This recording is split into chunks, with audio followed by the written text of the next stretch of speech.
আজকে আমাদের গন্তব্যস্থল হলো ত্রিকুট পাহাড়, যেটার উচ্চতা 2470 ফুট। প্রধানত তিনটি পাহাড় নিয়েই এই ত্রিকুট পাহাড়: ব্রহ্মা, বিষ্ণু, মহেশ্বর। একটি পাহাড় বিষ্ণু পর্বতই পর্যটকদের জন্য খোলা আছে।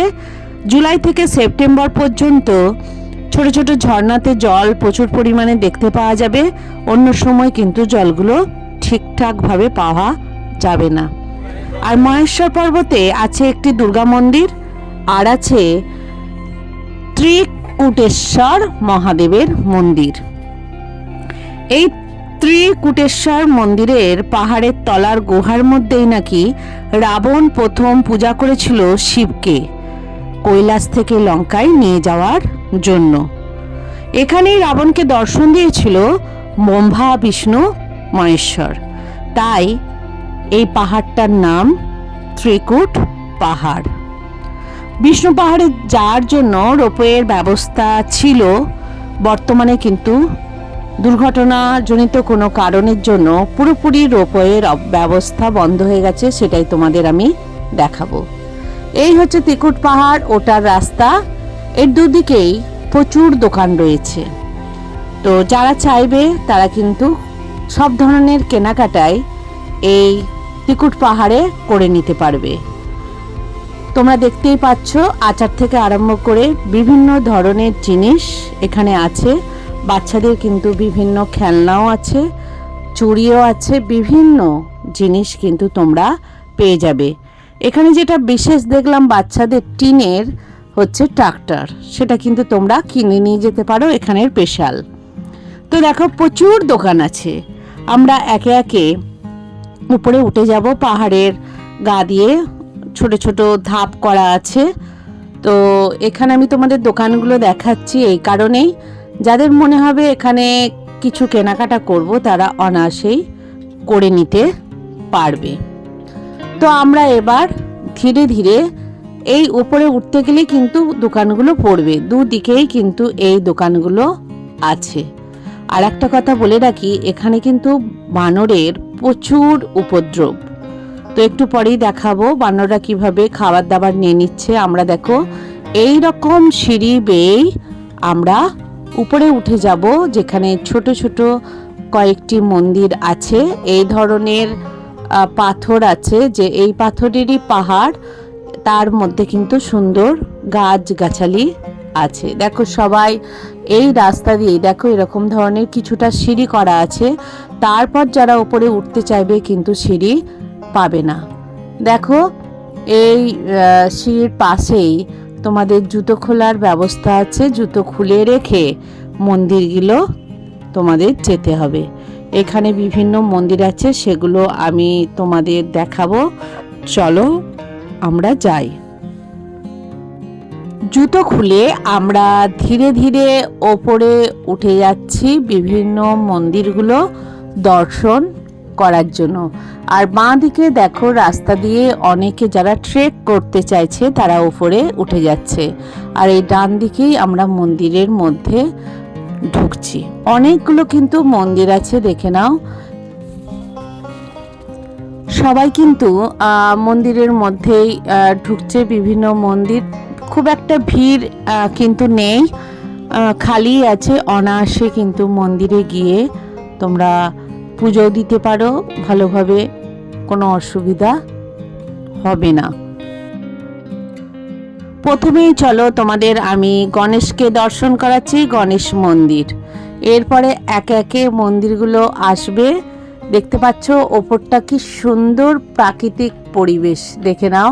চতুর্দিকেই কিন্তু মন্দিরে ঘেরা এই পাহাড়টি, দেখে নাও। সবাই কিন্তু অনেক লোকের সমাগম এখানে। চলো এরপর তোমাদের আমি নিয়ে যাচ্ছি মা পার্বতীর মন্দিরে। দেখে নাও, এটাই হচ্ছে মা পার্বতীর মন্দির।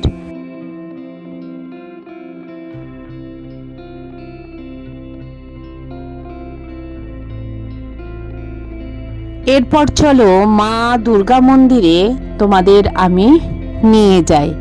এটাই হলো মা দুর্গা মন্দির, দেখে নাও।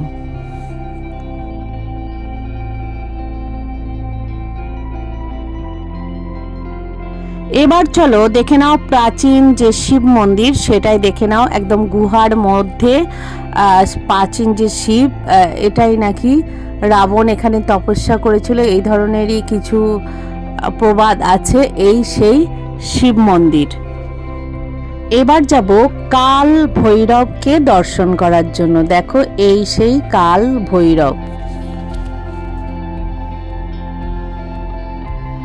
মন্দিরে ঢোকার মুখেই বানররা কিভাবে ওত পেতে বসে আছে খাবার নেওয়ার জন্য সেটাই তোমাদের দেখায়। দেখো এই হচ্ছে বানর রাজারা। দেখো আমরা খাবার দিয়েছিলাম, সেই খাবারগুলো কি সুন্দরভাবে ওরা হাত থেকে নিয়ে গিয়ে সুন্দরভাবে খাচ্ছে, দেখে নাও। তো এরপরেও আমি তোমাদের দেখাবো রোপওয়ে। দেখো রোপওয়ের এই রাস্তা দিয়েই রোপওয়ে যেতে হবে, দেখে নাও। এই সেই রাস্তা যেখানে টিকিট কেটে রোপওয়ে উঠে বিষ্ণু পর্বতে যাওয়া যেত এবং গোটা 3টে পাহাড়ের পিককেই দেখা যেত। কিন্তু বর্তমানে এই দেখতে পাচ্ছ রোপওয়ে ভগ্নপ্রায় অবস্থায় পড়ে রয়েছে, কারণ কোনো দুর্ঘটনা ঘটার জন্য পুরোপুরি রোপওয়ে বন্ধ হয়ে গেছে।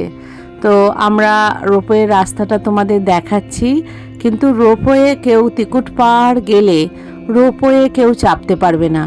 আর আমি যেটুকু দেখে এলাম রোপওয়ে চালু হবে এই আশাও কিন্তু আর নেই। তবে এখানেও বানর রাজাদের যে উপদ্রব, সেই উপদ্রব খেলা তোমাদের একটু দেখাবো। দেখো সেখানেও আমরা খাবার দিচ্ছি, কি সুন্দর ওরা খাবার নিয়ে যাচ্ছে, বেশ মনোমুগ্ধকর পরিবেশ। তো এক কথায় বলতে গেলে তিকুট পাহাড় গেলে তোমরা একটা ভালো সুন্দর প্রাকৃতিক পরিবেশ পাবে, এটা কিন্তু আমি বলতে পারি, কারণ এই পরিবেশটাই কিন্তু উপভোগ করার মতো। এই দেখো বানর রাজারা কি সুন্দর লাইন দিয়ে দাঁড়িয়ে বসে আছে খাবার খাওয়ার জন্য।